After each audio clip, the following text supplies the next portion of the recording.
예, 우리가 소유리 문답을 계속해서 보고 있습니다. 지난주의 말씀의 내용은 다 기억 못하실지라도 혹시 제목 기억하십니까? 그렇죠. 이게 다 은혜인 줄 압니다. 지난주에 우리 예수님에 대해서 보았는데요.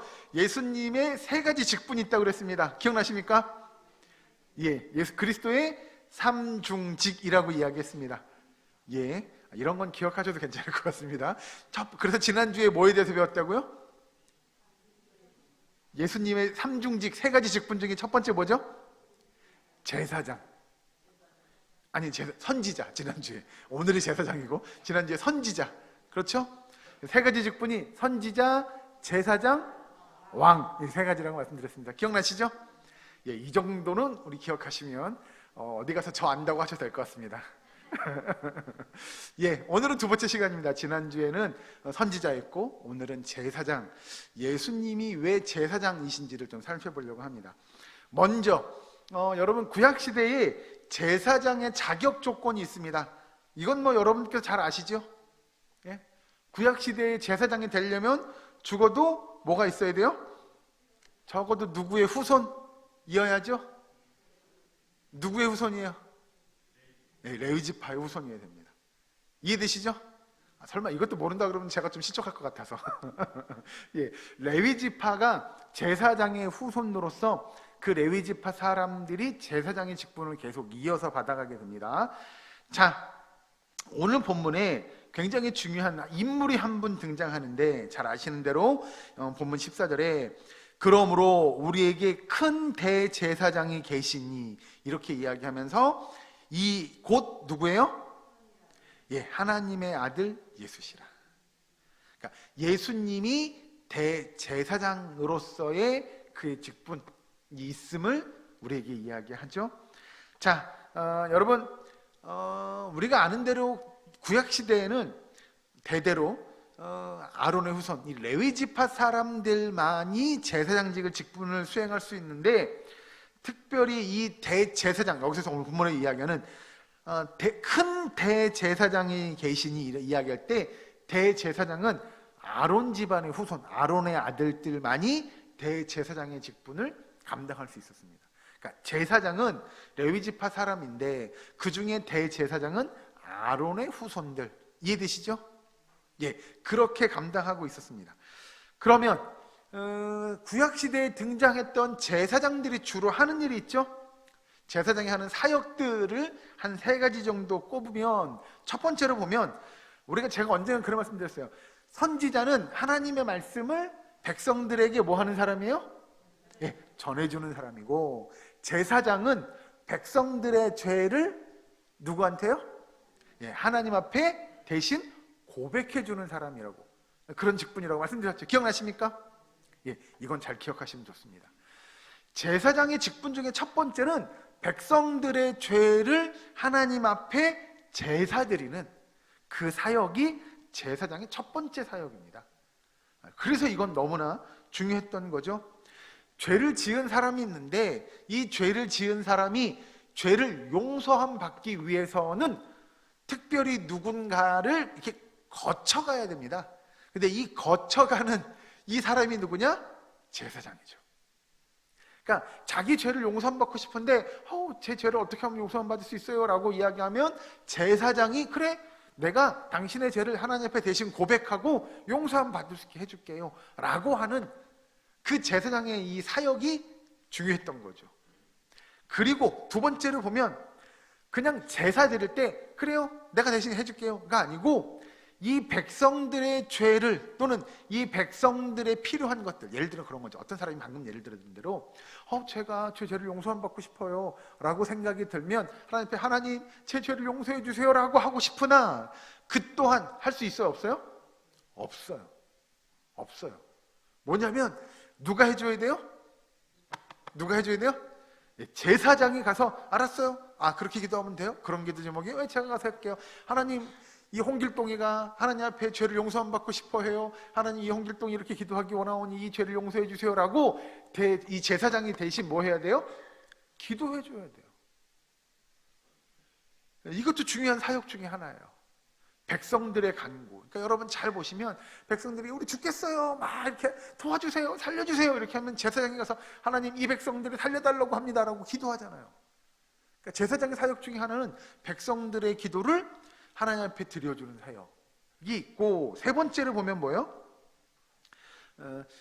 마지막에 이제 백성들의 죄를 다 가지고 하나님 앞에 가서, 성전에 가서, 지성소 앞에 가서 제사를 드리죠.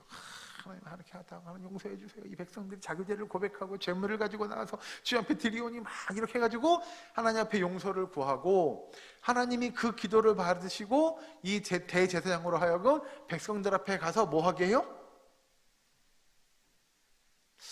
그런 생각 안 해보셨어요, 여러분? 그런 거 있잖아요.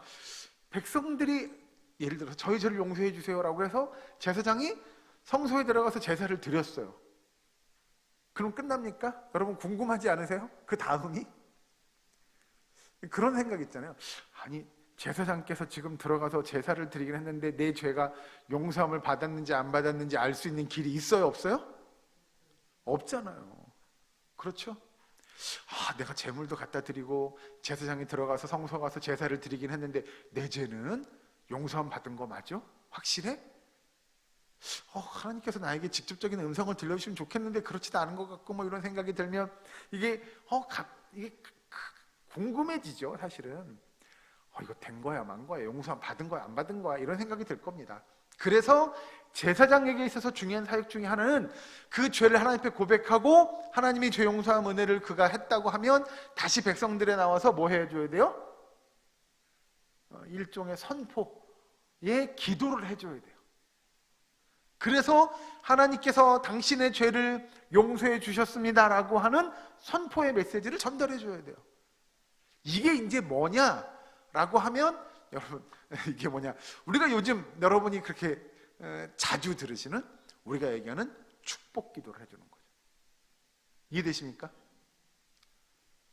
예, 누구는 이렇게 끄떡끄떡하지만 누구는 난 잘 모르겠는데요, 이런 표현인데 이따가 또 자세하게 나오니까, 일단은 제사장이 하는 세 가지 중요한 직무, 첫 번째는 백성들의 죄를 하나님 앞에 고백하는 거고, 두 번째는 그들의 기도와 간구를 하나님 앞에 드리는 거고, 세 번째는 하나님께서 죄 용서해 주셨다는 그 증거, 축복의 메시지, 축복의 기도를 백성들에게 해주는 거예요. 여기까지 이해되시죠? 아이고 주여 아이고 큰일 났습니다. 오늘 갈 길이 먼 것 같아서 큰일입니다. 자, 아무튼 안다고 치고 넘어가죠. 자, 우리 하나님께서 그러면 오늘 성경에 등장하는 대로 왜 예수 그리스도를 대제사장, 그냥 제사장도 아니고 대제사장이라고 이야기하느냐, 여기서 먼저 한 가지 우리가 콕 짚고 넘어가야 될 게 있습니다.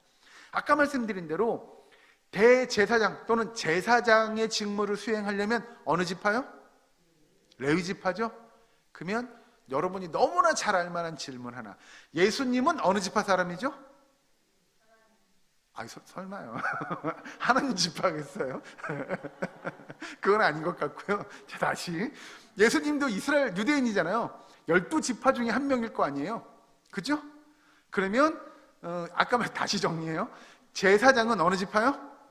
레위 지파요. 예수님은 아까 성경에서 얘기했잖아요. 우리에게 큰 대제사장이 계시니라고 했어요. 예수님은 어느 지파예요? 예, 여러분 헷갈리시면 안 됩니다. 예수님은 레위 지파가 아니고 유다 지파입니다. 이해되십니까? 그러면 예수님이 유다 지파인데 왜 대제사장이 될 수 있죠? 그렇죠. 여러분이 생각하는 그게 정답입니다. 저도 잘 모르겠더라고요. 이런 거예요. 예? 왜 예수님은 레위 지파가 아닌데 대제사장이 될 수 있었을까요? 라고 하는 겁니다. 예수님은 분명 레위 지파가 아닙니다. 유다 지파여야 했습니다. 왜 유다 지파여야 했죠? 예수님은 누구의 후손이어야 돼요? 그렇죠?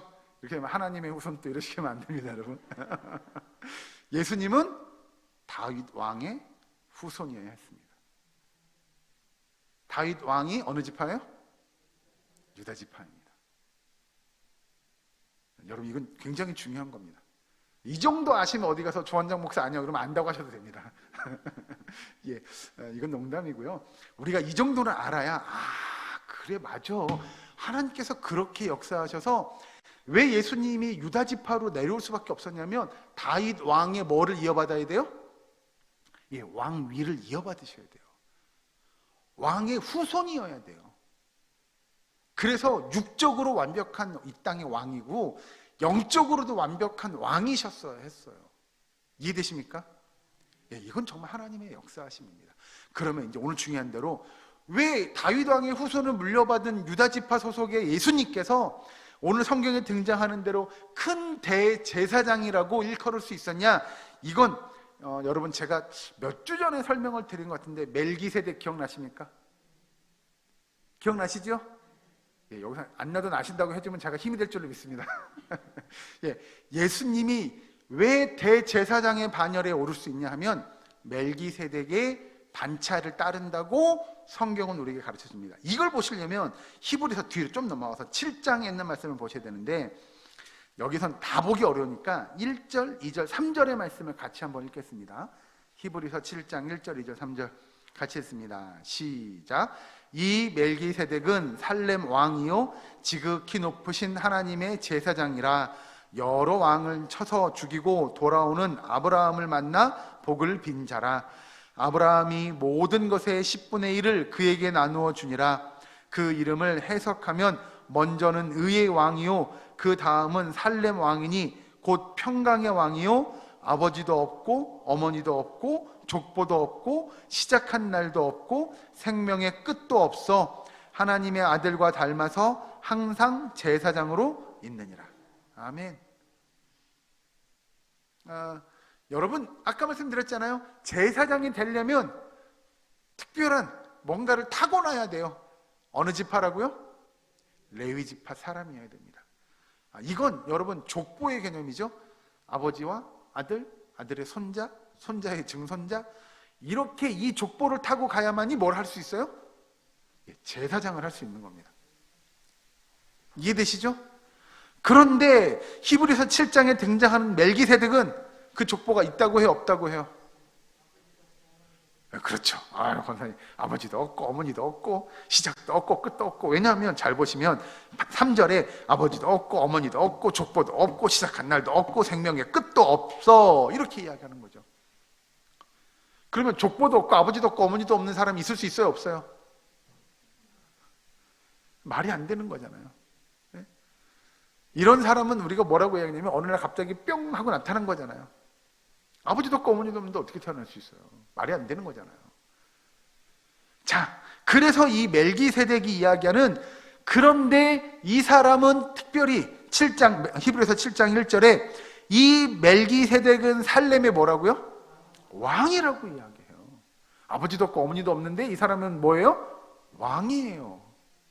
그러면서 3절 끝에 뭐라고 하냐면 하나님의 아들과 닮아서 항상 무엇으로 있다고요? 제사장으로 있다고요. 네. 하나님이 세우신 뭐예요? 제사장이에요. 레위 지파 족속의 혈통을 따르지 않는 제사장이 바로 누구예요? 멜기세덱이에요. 자, 그렇게 놓고 보니 예수 그리스도는 이 레위 지파 족속 이 혈통을 따르지 않는 유다 족속이지만 그도 뭐예요?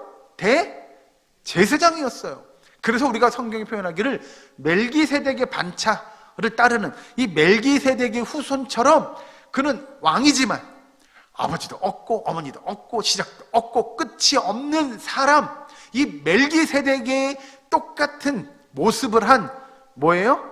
대제사장이었음을 성경은 나타내는 거예요. 누가요? 예수님께서요. 이해되십니까? 네, 여러분 이걸 이해하셔야만이 예수님의 삼중직을 잘 이해할 수가 있습니다. 어떻게 한 분이 왕이며 제사장이며 선지자가 다 될 수 있는지를 성경은 우리에게 이야기합니다. 그냥 이유 없이 그냥 그런가 봐요가 아니에요, 여러분. 성경이 우리에게 증거해 주는 내용은 예수님은 지난주에 봤던 대로 선지자이며 오늘 보는 대로 제사장이며 멜기세덱의 반차를 따르기에 그는 왕이었어요. 그래서 예수님이 그 삼중직을 완벽하게 행할 수 있는 분이라고 성경은 이야기합니다. 성경을 한 군데 더 찾아보고 합니다. 시편 110편에 있는 말씀, 구약 성경입니다. 시편 110편 1절하고 4절 두 절의 말씀을 보겠습니다. 제가 가진 성경은 구약성경 886면에 있습니다.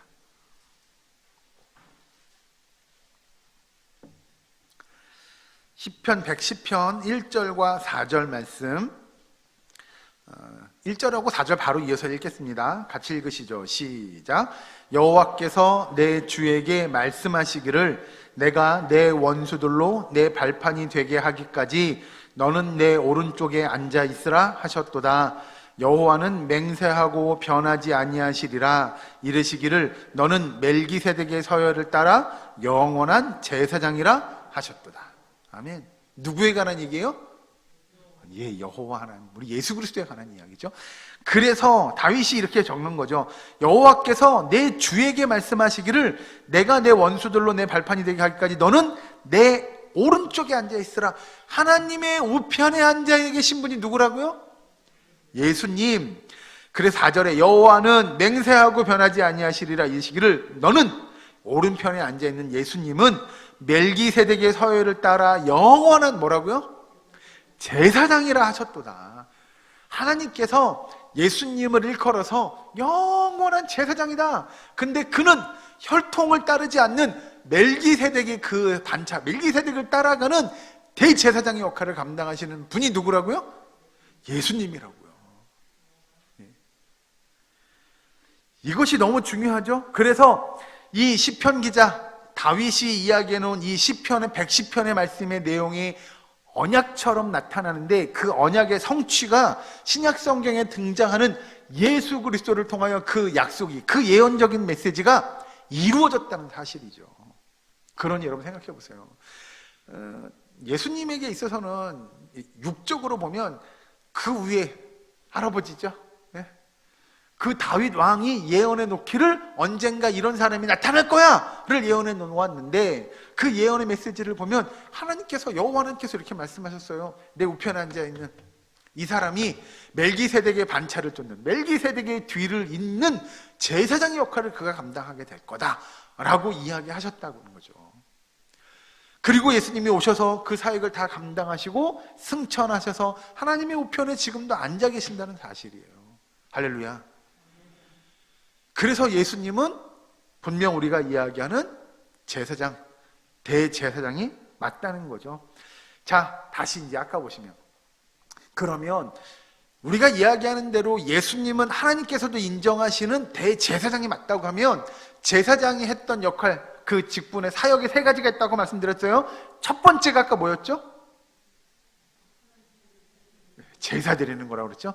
백성들의 죄를 하나님 앞에 가지고 나가 제사 드리는 사역. 그러면 예수님이 대제사장으로서의 첫 번째 사역은 무슨 사역이에요? 제사죠, 제사. 예? 그러면 제사장의 가장 큰 직무, 제사에 대해서 우리 예수님이 어떻게 하셨느냐를 살펴보려고 합니다. 먼저 여러분, 죄라고 하는 것의 속성을 먼저 알아야 우리가 왜 죄 용서함이 중요한지를 알게 될 건데요. 죄의 속성은 좀 극단적으로 표현하겠습니다. 이건 하나님에 대한 반역입니다. 반역. 하나님에 대한 반역을 죄라고 정의할 수가 있는 거죠. 이걸 조금 극단적에서 조금 앞으로 와서 조금 순화해서 표현하면 하나님의 명령에 뭐 하지 않는 거예요? 순종하지 않는 걸 성경은 뭐라고 이야기해요? 죄라고 이야기합니다. 이걸 좀 극단적으로 표현해서 반역 이렇게 한 거죠. 명령에 불복종했던 거죠. 그러니까 우리는 그 죄의 속성이 하나님의 말씀을 따르지 않는 거예요. 명령에 순종하지 않는 걸 성경은 죄라고 이야기하죠. 그래서 우리가 하나님의 말씀에 따르지 않으므로 이제 이거 다른 표현을 하면 그런 거죠. 대적한다고? 하나님의 말씀에 순종하지 않는 대적함으로 인해서 생기는 여러 가지 안 좋은 부작용의 효과들이 등장하게 됩니다. 세 가지 큰 문제가 발생하는데 첫 번째로 보면 뭐냐면 우리가 하나님의 이걸 이해하려면 여러분 이럴 것 같습니다. 첫 번째로 보면 예를 들어 드리는 거예요. 아빠가 아들한테 야 가서 물 한 컵만 떠갖고 와 이렇게 이야기했어요. 그런데 아들이 뭐라 그래요? 선생님 그건 좀 너가 떠와 그러면 되겠어요. 아들이 그런 거죠. 제가 왜 그걸 왜 떠와요? 선생님 표현대로 아빠가 떠다 주세요. 이렇게 했다 그러면 아빠 입장에서 어떤 마음이 들까요? 괘씸하죠. 그렇죠? 화가 날 거예요. 절대로 제 표현은 아닙니다만 그럴 거예요. 이놈 자식 키워놨더니 다 소용없다고. 그럴 거 아니에요. 이제 부모 입장에서 괘씸한 거죠. 그러니까 이걸 여러분, 하나님 입장에서 하나님의 피조물 창조물 하나님의 구원한 백성들이 하나님의 말씀에 순종하지 않아요. 그럼 하나님 어떻게 했어요? 예, 화가 나실 거예요. 이건 화난다고 표현하면 좀 경박스러울 것 같아서 하나님께서 분노하실 겁니다. 이 죄의 부작용이 그렇게 나타납니다. 하나님이 분노하시는 거죠. 그래서 하나님께서 아시는 대로 많은 선지자들을 보내는 이유는 뭐예요? 야, 내가 화날라고 그래. 나 좀 있으면 화낸다. 이걸 알려주는 거잖아요. 하나님의 거룩한 분노가 일어나는 거죠. 두 번째로, 그러면 하나님의 백성들이 죄를 지으면 어떻게 되냐? 우리 안에, 죄를 지은 우리 안에서의 문제가 발생하게 됩니다. 그래서 우리 안에서의 심각한 죄로 인한 부패, 오염된 모습들이 등장하게 되는 거죠. 예를 들어서 아담이 여러분 죄를 지음으로 어떻게 돼요? 하나님 말씀대로 그가 다시 몇 주 전으로 돌아가야 될 것 같습니다. 하나님이 죄에 대해서 살펴보았을 때요, 하나님께서 아담에게 에덴 동산의 선악을 알게 하는 나무의 열매를 땅 심어놓고 이렇게 이야기하셨어요. 너 저거 먹지 마. 먹는 날 어떻게 된다고요? 예, 정령 죽으리라. 이렇게 말씀하셨잖아요. 그게 왜 그런 거예요? 하나님의 말씀에 불순종함으로 죄에 대한 무엇으로요? 결과로 주어지는 거잖아요. 그러니까 우리도 똑같습니다. 하나님의 말씀에 불순종하면 우리도 우리 안에 이 오염된 부패된 성격들, 내성된 것들이 나타나게 돼요. 죄로 인하여 오염되게 되는 거죠. 우리의 삶이 그렇게 변화된다는 거예요. 이건 여러분 경험하지 않으셨으면 좋겠으리라마는 우리도 하나님 앞에 죄를 지어보면 우리의 죄성이 날로 심각해집니다. 왜 그러냐 하면 처음에는 죄를 졌어. 어떡해, 나 죄 지었어 라고 하는 민감한 반응이 일어나지만 나중에는 그 죄를 짓다 보면 이런 민감한 반응들이 일어나요? 안 일어나요? 안 일어나요. 예를 들어 그런 겁니다. 여러분, 주일날 어느 날 주일날 교회 못 갔어. 어떡해, 나 이번 주 주일날 교회 갔어야 되는데 못 갔어. 막 이런 마음이 들다가 한 번, 두 번, 세 번, 네 번 빠지게 되잖아요. 그런 마음이 들어요? 안 들어요? 예, 안 들어요. 그럴 수 있지 뭐. 내가 요즘에 좀 바빠서. 이렇게 되는 거예요. 우리는 죄의 심각한 오염, 죄에 대해서 우리의 심각한 부패, 우리의 영적인 부패들이 일어남에도 불구하고 우리는 눈치 못 채게 되죠. 그리고 죄로 인하여 세 번째로 보면 하나님께서 우리에게 우리의 죄로 인하여 하나님의 분노하심과 우리의 오염된, 우리의 영적인 오염된 상태로 인하여 이 안에서 심한 갈등이 일어나게 됩니다. 이게 뭐냐면, 그래서 하나님과 우리 죄는 이 적대 관계를 일으키죠. 그래서 완벽하게 죄로 물들어들인, 예를 들어서 하나님을 믿지 않는, 하나님을 부인하는 사람들의 모습을 보면 하나님과 싸웁니다. 영적인 싸움을 싸우게 되죠. 그런 거예요. 교회를 핍박하거나 하나님이 어디 있어? 이런 것들. 하나님을 믿는지 누구 믿어요? 주먹을 주먹이 세신가 봐. 하나님을 믿느니 나를 믿어. 이렇게 되는 거죠, 여러분. 예. 그런 사람들이 행견하는 거예요. 그러니까 이게 하나님과의 갈등의 관계가 나타나게 됩니다. 다 이게 뭐로부터 시작돼요? 죄로부터 시작되는 것들이라고 하죠. 그러면 제사는 결국 뭐에 관한 문제냐면 이 죄에 관한 문제를 해결해야 돼요. 그래서 제사장에게 있어서 무엇보다도 중요한 건 백성들이 가지고 있는 이 죄의 문제를 해결해 주는 일들이 필요했다고 하는 겁니다.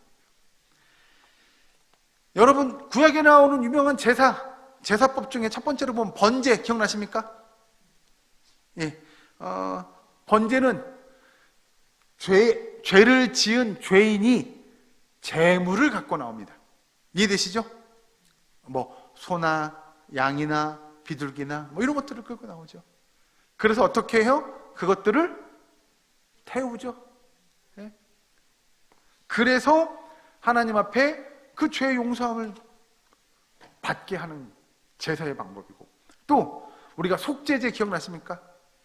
예, 우리 안에 있는 죄에 오염된 것들을 속죄시켜주는 그런 제사의 방법이고, 또 화목제 들어보셨습니까? 이것이 하나님과 죄인 사이에 어떻게 화평을 이루는지에 대한 그 제사법이에요. 여러분, 어떤 제사든 번제든 뭐 화목제든 속죄제든 간에 이 어떠한 방법으로 제사를 드리든 간에 이 제사에 있어서 가장 중요한 건 이 죄를, 우리의 죄죠, 우리의 죄를 대신할 뭐가 있어야 돼요? 뭐가 있어야 돼요? 끌고 나오는 거 있잖아요. 제물이 필요하다는 거예요. 여기서 우리가 기억해야 될 성경 구절 한 가지, 죄의 삭은 뭐라고요? 사망이라고요. 이 끌고 나온 제물을, 소나 양이나 비둘기를 어떻게 해야 돼요? 죽여야 돼요. 죽여야만 했어요. 그래서 예수님이 왜 제사장이냐면 그 제물을 죽여서 그 보혈, 이거 아니죠, 그 제물의 피를 흘리게 해야만이 이 죄를 지은 죄인의 죄가 어떻게 돼요? 용서함 받게 되는 거잖아요. 이 예수님께서 당신 스스로가 제물이 되시고 제사장이 되셔서 자기를 죽음에 내어주고 십자가에서 당신의 보혈을 흘리게 됩니다. 그래서 예수님을 믿는 많은 사람들의 죄가 용서함 받게 됨을 여러분 믿으시기 바랍니다. 그래서 우리의 죄가 용서함 받게 되었고, 이 죄를 용서함 받게 해주신 분이 누구예요? 예수님이기에 예수님을 일컬어 뭐라고 해요? 대제사장이라고 이야기하는 거죠. 당신 스스로가 제물이 되시고 당신 스스로가 제사장이 되셔서 모든 믿는 하나님의 백성들의 죄를 다 용서해 주셨다라고 하는 겁니다. 그런데 중요한 것 한 가지는, 구약시대의 이스라엘 백성들은 제사를 드릴 때마다 제물을 끌고 와야 했어요. 그리고 또 돌아가서 또 죄를 지으면 또 끌고 와야 되죠. 그죠? 그리고 매번 그 지은 죄에 대하여 매번 제사를 드려야 되는데, 예수님의 제사는 완벽한 제사였어요. 그래서 단 한 번의 희생으로 우리의 모든 죄를 다 어떻게 하신 거예요? 다 용서해 주셨다고요. 다 용서함 받게 해 주셨다는 거죠. 그래서 우리는 이제 더 이상 구약시대처럼 희생의 제물, 희생의 제사를 드릴 필요가 없어졌음을 믿으시기 바랍니다. 예. 그러면 우리가 그렇게 예수님께서 우리의 죄로 인하여 그가 희생의 제사를 단번에 드리셨잖아요. 그 결과가 뭐냐라는 거죠. 아까 말씀드린 대로 죄는 하나님과 우리의 사이에 뭘 일으키냐면 갈등을 일으킨다고 말씀드렸어요. 그런데 예수 그리스도의 이 단번의 희생의 제사로 인하여 우리와 하나님이 더 이상 뭐 하지 않아도 돼요? 갈등하지 않아도 돼요. 왜요? 그 갈등을 일으키는 요소가 뭐라고 그랬죠? 뭐 때문에요? 죄 때문에요. 그런데 예수님의 희생의 제사로 이제 우리의 죄가 다 용서함 받았어요. 그러니 여러분, 하나님과 우리 사이에 그 갈등의 요소가 없어졌어요. 갈등의 요소를 다르게 해석하면, 설명하면 이겁니다. 하나님이 우리에게 뭐 하지 않으셔도 돼요? 아까 그랬잖아요. 야, 물 떠와 그랬더니 아빠가 떠다 먹어요. 아빠가 어떻다고요? 아빠 마음이 어때요? 화난다 그랬잖아요. 하나님께서 하나님의 백성들에게 진노의 잔을 더 이상 나타낼 필요가 없어요. 하나님의 진노를 나타내실 이유가 없는 거죠. 자, 여러분, 우리가 잘 아는 대로 예수님께서 잡히시던 날 밤에 이렇게 기도합니다. 할 수만 있으시면 이 잔을 내게서 옮기시옵소서. 기억나십니까? 그렇게 예수님께서 기도합니다, 하나님 앞에. 그때 이 잔이 무슨 잔이에요? 바로 하나님의 진노의 잔입니다. 영원한 지옥에서 죄인들이 벌 받아야 마땅함에 분명하죠. 그래서 거룩한 분노, 또는 우리가 이야기하는 공의의 진노하심, 또는 모든 저주와 심판의 잔이 우리 앞에 놓여져 있었어요. 그런데 예수님께서 그 고난을 당하심으로 그 진노의 잔이 이제 어떻게 됐어요? 옮겨진 겁니다. 할렐루야. 그래서 우리와 예수님의 관계가 이제 예수님으로 인하여 서로 어떻게 된 거예요? 화목. 기억나십니까? 예, 화목해 된 겁니다. 이 사역의 핵심적인 역할을 하신 분이 누구라고요? 예수 그리스도입니다. 권사님 너무 진도를 빨리 나가셔서 제가 쫓아가야 돼요.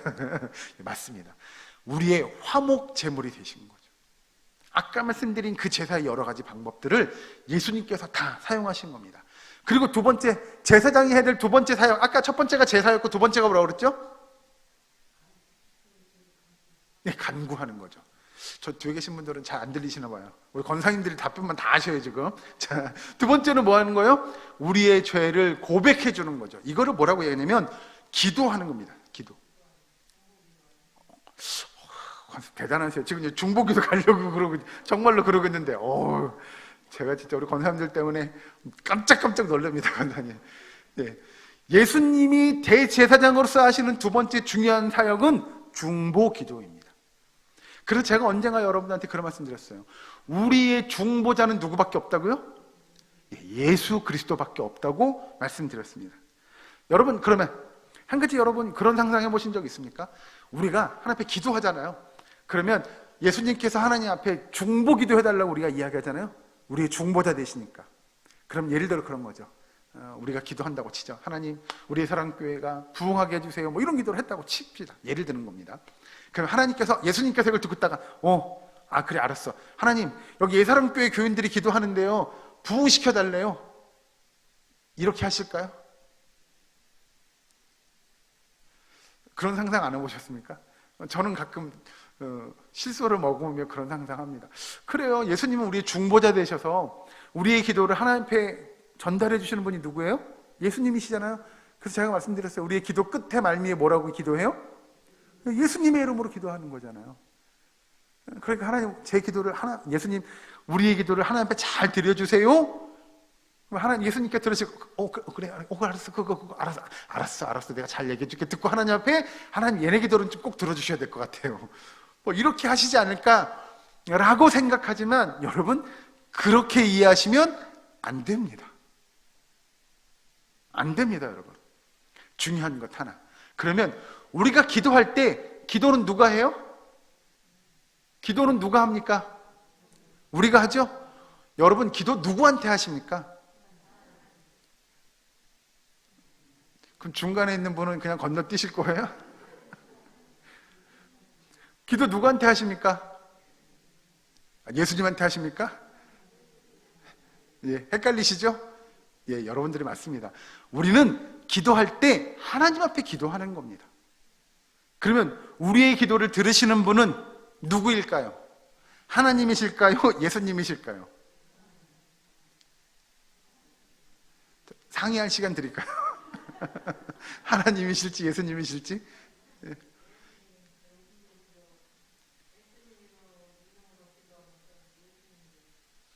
그럼요. 예수님의 이름으로 기도하죠. 그런데 우리가 기도할 때, 기도는 분명 우리가 하니까, 우리가 기도할 때 기도를 들으시는 분은 누구냐? 하나님이십니다. 예. 그러면 예수님은 건너뛰는 게 맞습니까? 아니요, 여러분. 거기서 헷갈리시면 안 됩니다. 여기서 이해를 돕기 위해서 굳이 하나를 꺼내자면 삼위일체의 하나님이심을 믿으시기 바랍니다. 예, 그래서 우리가 기도할 때 예수님이 들으시고 전달해 주세요가 아니고요. 또는 예수님은 뭐 알고 계시면 좋고 뭐 모르면 어쩔 수 없고 우리는 하나님 앞에 기도합니다 라고 하는 게 아니라 우리의 기도는 성부, 성자, 성령님이 다 뭐하고 계세요?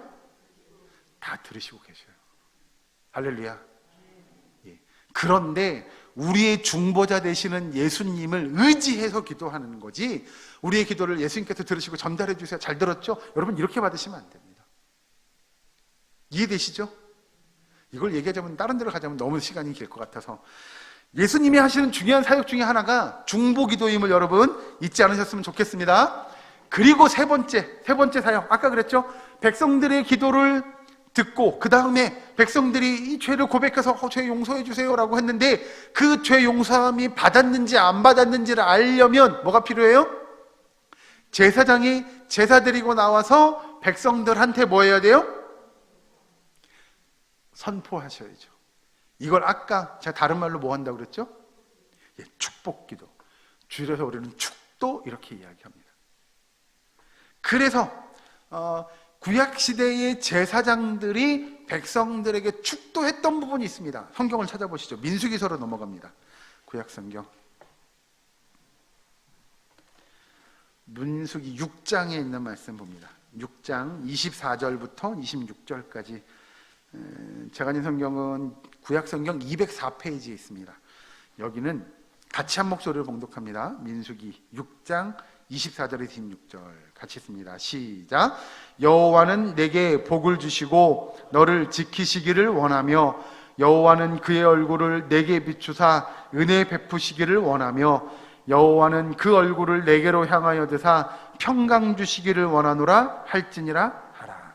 아멘. 이게 제사를 드리고 나온 제사장이 백성들을 향해서 축복 기도하는 내용이 바로 민수기 6장 24절부터 26절까지 말씀입니다.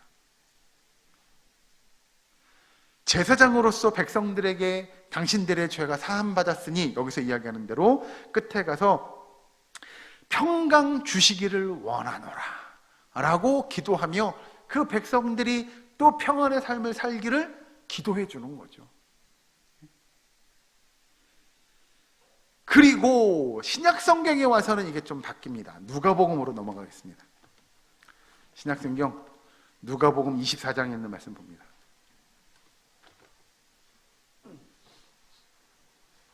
누가복음 24장 50절 51절 말씀. 제가 가진 성경은 신약성경 142면에 있습니다.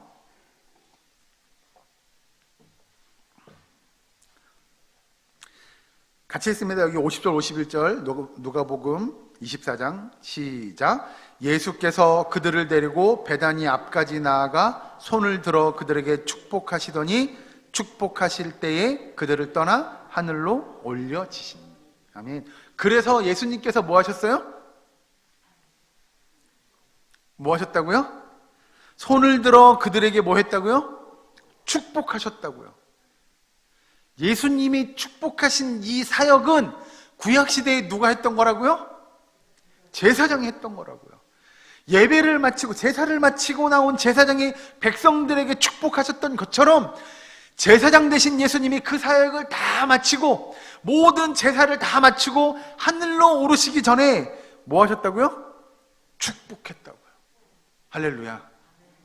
그래서 예수님이 대제사장이심을 스스로 나타내신 겁니다.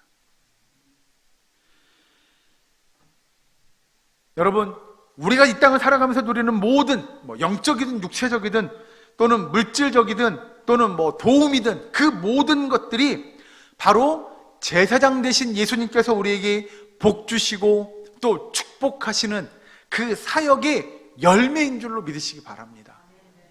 그래서 예수님께서는 오늘도 저와 여러분을 위해 축복하고 계신 겁니다. 예수님께서 우리가 예수님께 나아갈 때마다 우리의 모든 죄의 문제를 해결해 주시는 대제사장 되심을 여러분 기억하시기를 주의 이름으로 축원합니다. 그래서 예수님을 의지하시고 예수님을 신뢰하시며 그 대제사장으로서의 예수님의 사역을 믿고 우리의 죄를 고백하고 그분의 도우심을 바라며 예수님의 그 축복 기도를 통하여 이번 한 주간도 정말 평안의 역사를 이루어가는 저와 여러분 될 수 있기를, 우리의 사랑교회 모든 권속될 수 있기를 주의 이름으로 간절히 축원합니다. 기도하겠습니다. 사랑과 은혜 하나님 감사합니다. 제사장 되신 예수님을 바라보며 이 땅 가운데 정말 우리의 삶을 주 앞에 내려놓고 주님의 선하신 인도하심을 따라갈 수 있도록 주님 인도하여 주시옵소서. 우리의 죄를 고백하기에 주저함 없게 하시고 주님께서 우리를 축복하시는 그 축복의 말씀을 따라 이 한 주간의 삶을 평안하게 이루어갈 수 있도록 주여 도와 주시옵소서. 예수님의 이름으로 기도하옵나이다. 아멘.